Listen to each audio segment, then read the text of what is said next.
we made this. Songs get stuck in our head all the time. You could be brushing your teeth, sitting at your desk, or just walking down the street, and your brain can throw the most random of tunes at you and they just won't go away. My name is Bryan, and I'm the world's first brain surgeon / therapist / jukebox repairman. In this show I sit down and talk to a guest and offer to remove the songs they have in their head that they love, hate, or have no idea why they're there. Aiding me in this mission is a Jukebox Automation Xtraction droid that I purchased from Walthamstow Market. Say hello, J.A.X. Hello, love. Warning, this show contains earworms of a highly contagious nature, but if they do get you, we can help. This is... Welcome to the Starlight Ballroom. Hey!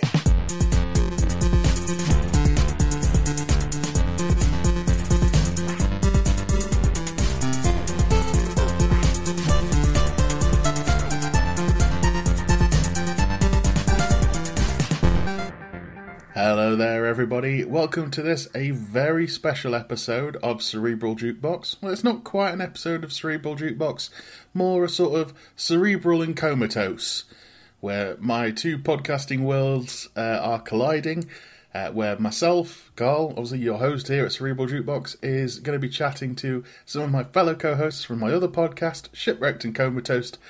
Comatose? Talkie Toast has got in. Exactly. Shipwrecked and Comatose, a Red Dwarf podcast. So please welcome to the show, Mark Adams. Hello. And Colin Jackson Brown. G'day. I do not know why I said that in an Australian accent then. Yeah. Hello. You're an odd soul. And today we are going to talk about a certain piece of music, a certain song, which is very close to the hearts, I think, of every Red Dwarf fan out there. We're going to talk about Tongue-Tied, but we're not going to talk about the original version that appeared in the episode Parallel Universe back in the 80s, but we're going to talk about the 1993 single release that came out, which was listed as being by The Cat. Not Danny John Jules, but The Cat. I saw you cross the dance floor dancing.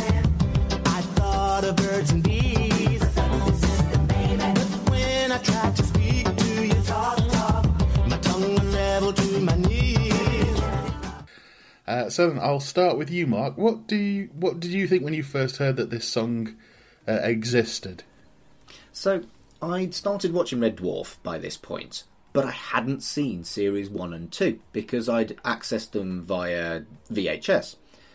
And I saw that there was a single by The Cat, and I didn't realise that it had already been on the show. So I just bought it because I was a big Red Dwarf fan, and I put it on, and it's quite fun, isn't it?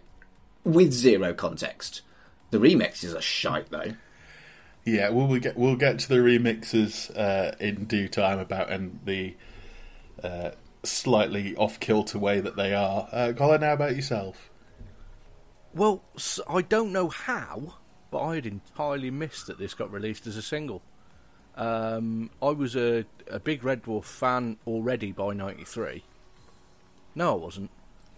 No, that'd be why. I wasn't quite into Red Dwarf yet. Yeah, because Series 5 hadn't been on yet. So I had not quite discovered Red Dwarf, didn't know about the single, and it is only recently that I've known that it ever had a different version other than the one that we know from the series, which is a slowed down, slightly Prince-ified version. Yeah, I mean, with the two different... I don't know how you feel about it. I actually prefer the one that's in Parallel Universe. I don't know, how do you two feel about it? Absolutely. Definitely. It's, yeah. I'm not sure.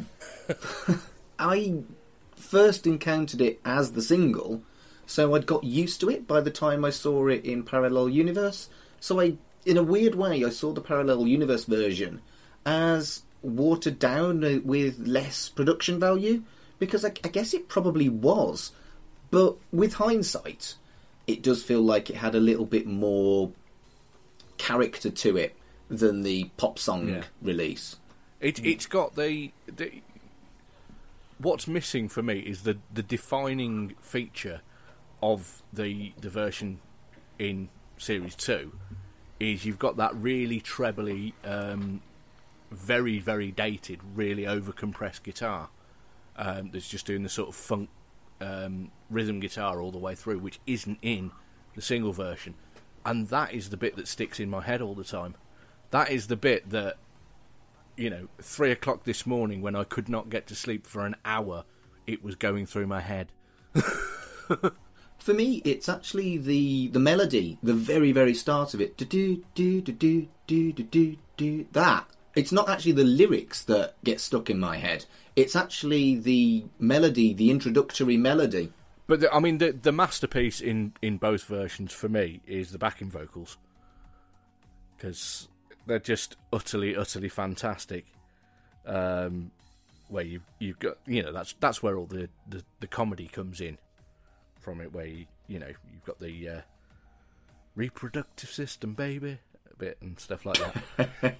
That's the bit that kind of sticks in my head, and I think it's because this was 93 when it came out altogether. I was 11, no idea what that meant, not a clue. So like walking around the house going reproductive system, baby, not a clue. I think my parents, just. As well with this, it's very 90s in its sound, isn't it? Oh yeah, it's very early 90s. Oh yeah, yes, it's late 80s, early 90s.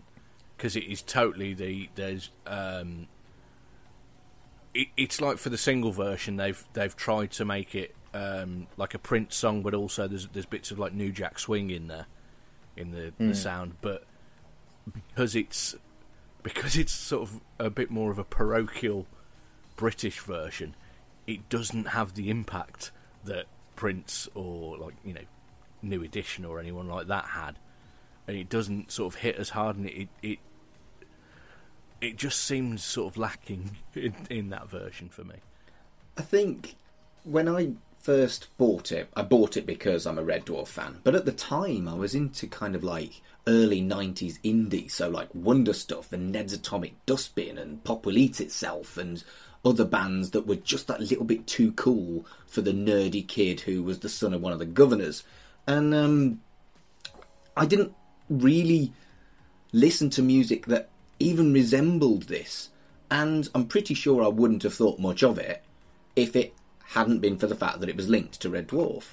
Yeah, it's a strange one because you don't really get... In the 90s, you did get quite a few kind of celebrity tie-in songs. You had this. I remember for a long time there was the version of Living Next Door to Alice with Roy Chubby Brown on. Yeah, that was later, because that was when I was in high school. So I'm the same age as you, I think, Carl. So yeah, I can remember people singing that in the playground at school and thinking it was hilarious. Yeah, but no one really knowing who Roy Chubby Brown... Well, maybe some did. I was going to say some did, and they were the dickheads. Yeah. I mean, I wish I'd never known who Roy Chubby Brown was, to be honest with you. I could do without it. Yeah, but that early 90s period was a big kind of tie-in. You had things like Dr. Spin doing the Tetris theme song. Oh, mate, now guess what I've got in my head? Do you know a fun fact about that? Do you know who Dr. Spin actually was? I don't, but I think you're going to tell me. Andrew Lloyd Webber. Holy shit. I didn't know that. That's amazing. There was two people behind it, and one of the main ones was Andrew Lloyd Webber. Good grief. I remember that one very... And then we got things like Right Said Fred did a single for Sonic the Hedgehog 3, I think it was. So you got a lot of, like... If part of me was wondering, because I was watching a thing the other day about the KLF and how they wrote that manual of how to get a number one single. Yes, the manual. Yeah. And yeah, because they had Doctor in the TARDIS. Yes. Is their number one song that basically used all of the rules. The Time Lords was the KLF? Yes. Fuck me, you're dropping knowledge bombs, the pair of you. You'll be telling me that Cliff Richard isn't his real name next. Do you want to break it to him, or shall I break it to him? I think he knows. I can't remember what it actually is. It's Harry Webb, isn't it? That's it. It is Harry Webb. I think at the time in the early 90s, it was if you got a hit telly show, which, as we were saying earlier, Red Dwarf was just hitting its popularity stride with seasons 5 and 6. That, I mean, they were all involved, so it must have had the backing of Grant Naylor. Do you think? I can't imagine Danny John Jules went off his own bat to do it. No, I think they were all. I think it was an endorsed thing, definitely. And what I thought was quite interesting is in the video, you've got both Hollies. Yes, I noticed that. Yes. It's, Norman Lovett coming back to do Holly quite a few years after he'd left and years before he came back again. So that's really nice to see. You'd also got Charles Organs as Queeg as well, which made me happy. Yeah. Well, he did the choreography for the original, as we discussed before. And he was Danny John Jules' dance teacher, so he's like his mentor. So that's the connection there. You'd also got the Elvis guy from Meltdown. Yeah, also in the video. And Danny John Jules as his own backing singer, dressed as Dwayne Dibley as well. Brilliant. And I hadn't actually. I was watching it on quite a low resolution YouTube thing. So for a while I was going, is that Shakin' Stevens? Brilliant. I remember I think the first time I heard that this was happening was I used to read the Red Dwarfs magazine. Yes. And they did a whole sort of article about it, and they were actually trying to explain why Robert Llewellyn and Craig Charles weren't Lister and Crichton. Yeah. And I think Craig Charles explained it as he's Craig Lister. Yes. Right. I do remember that. Good. And Robert Llewellyn just pretty much said, I'm not getting in the makeup. Takes 9 hours. It can I mean, do you think, with Danny John Jules having a big sort of musicals background and dance background, do you think it was the way he wanted it to be, or do you think he'd have probably had his druthers gone a different way with it? Or I think he had a lot of input into this version. So do I. I got the impression from the way the video is, the way the extended video is, which we aren't going to talk about this time because that's for a future episode later on. I think it was his thing. yeah. And, he'd got his... in the extended video, it's got all his other actors from Maid Marian and Her Merry Men turning up. So it's more his thing than a Red Dwarf thing, I think. The extended version was something I wasn't aware existed until we started doing research for this special. And I didn't find it until last night. And it's fucking batshit crazy and definitely deserves its own episode. And we will look at that in future at some point, I think. Definitely. But yeah, I think this was... I think probably... I would imagine that Danny John Jules was... This is closer to the stuff he was listening to at the time. Whereas Howard Goodall, who actually wrote the original song... I don't think it sounds like his sort of musical footprint as much. I don't know how much he was involved in the newer version. He may well have been. He's a very versatile guy. He's done absolutely loads of soundtrack work. I did actually find on Spotify that he's done a really, really beautiful piano instrumental version of it. I'm really chuffed that he started putting up some of the instrumental stuff. Yeah, like the first season theme. Yeah, I love that piece of music. It's a fantastic bit. Talking about Spotify, right? I mean, the actual single of this is on Spotify, but unfortunately, there's more than one artist called The Cat, so it's lost amongst a load of other random shit that is nothing to do with Red Dwarf. Yeah, but if you search The Cat Tongue Tied, you can find Yeah, that's right. It is on Spotify. It's the one with a picture of Danny John Jules Yeah. as the cat. I mean, Red Dwarf, we may not talk about it that much on the actual show, but Red Dwarf's a very musical show. Especially, it's got some very sort of iconic bits of music. Why is it, do you think, they never released a version of It's Cold Outside? I don't know, because they could have easily done it and it been a hit. It seems like a more obvious choice than this, as well. Yeah, particularly as it was still current, whereas this is a song from 2 or 3 series ago at the time. Well, let's move into the remix territory that's on the single. I thought that It's Cold Outside, you can make a rockier version. You could certainly make a dance version out of it, because it's got that... You could do that. With Tongue Tied, what we've got is the... I think the most famous one on there is the Tabby Ranks remix. Yes, which is horrendous.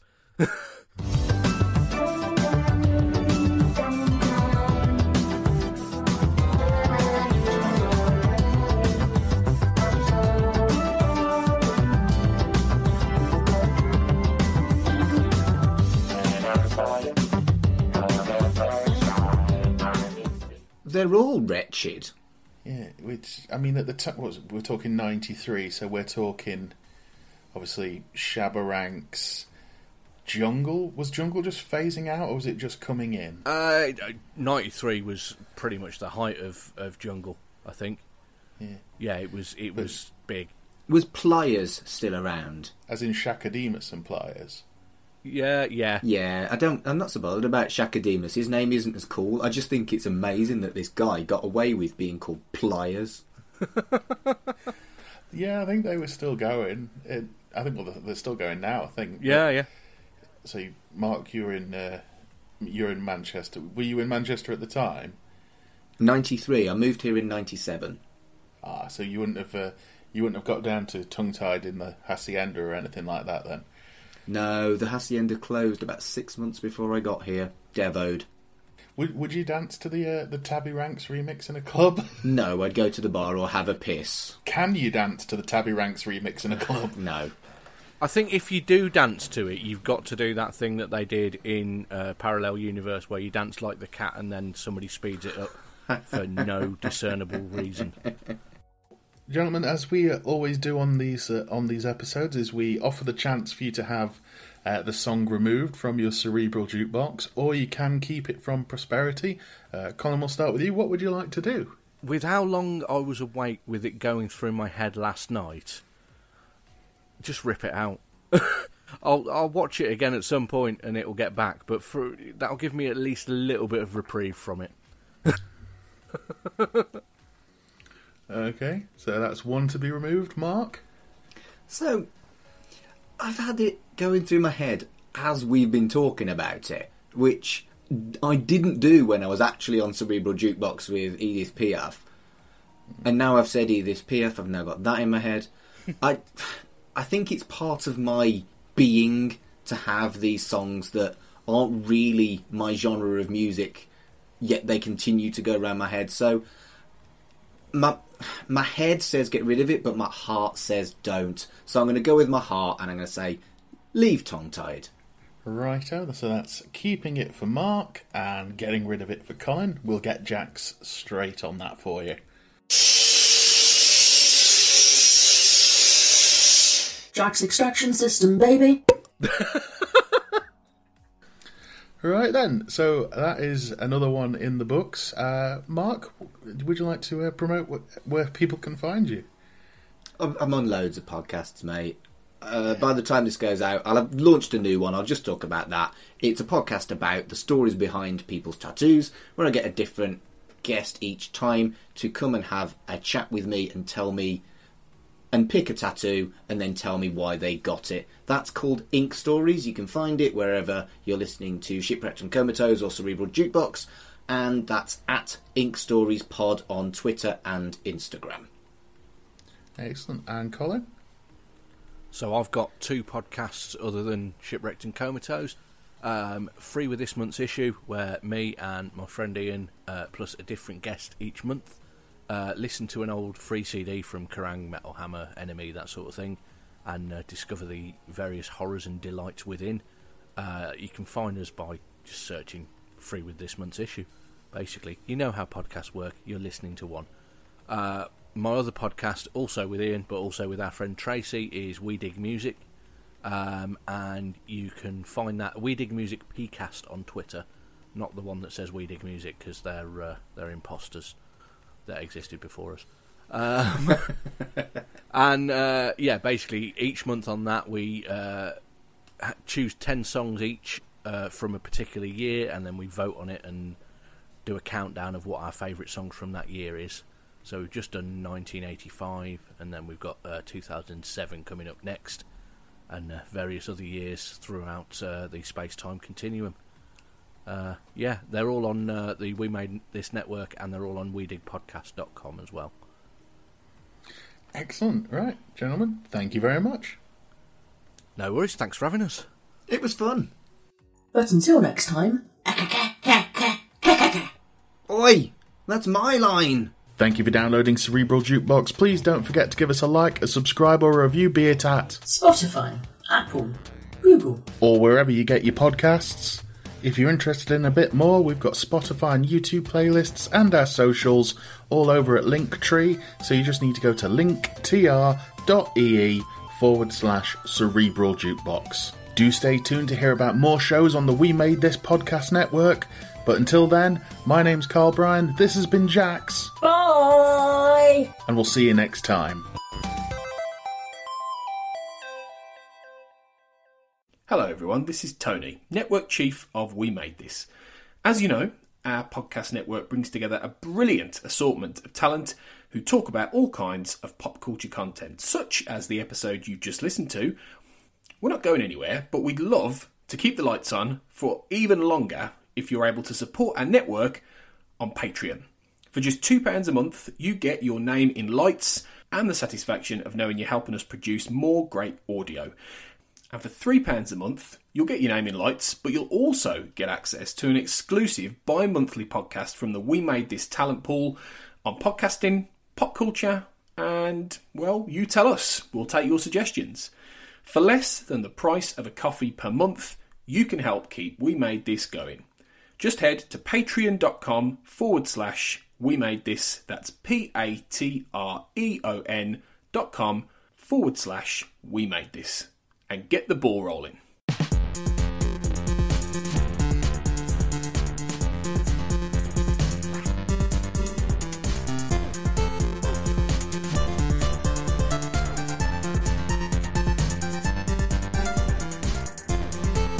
Shipwrecked and Comatose, a Red Dwarf podcast, was created and produced by Mark Adams and Kurt North. You can find us on Twitter at Red Dwarf Pod, and we are part of the We Made This podcast network, which can be found online at wemadethispod.com or on Twitter at wemadethispod.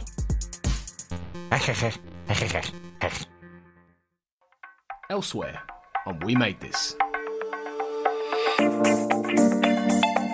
Frame to frame. I mean, 2 years after he started this, Keanu Reeves became an action star with Point Break. It was only 2 years after this film. Yeah, but Point Break is extremely camp. Oh, yeah. It's extremely overblown and extremely over the top. So Point Break is basically a homoerotic movie about surfers mixed in with a heist movie. So, you know, when you... I can see the lineage between them. Yeah, so you're saying so there is a connection in tone between that and the sort of exaggerated style of Bill and Ted. Is that what you're kind of saying? Like, that's what I was getting at, yeah. Yeah, I mean, you said it in better words. Well, their words on it. I didn't use bodacious, so I didn't get away with it. But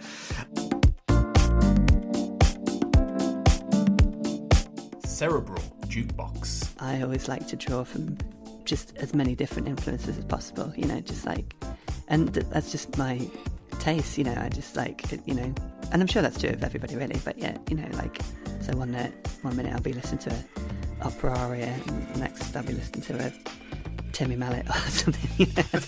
I don't really like Timmy Mallet, but I was just trying to... I was going to say, have you got any sort of dark pop secrets, but you may have just given yourself away there.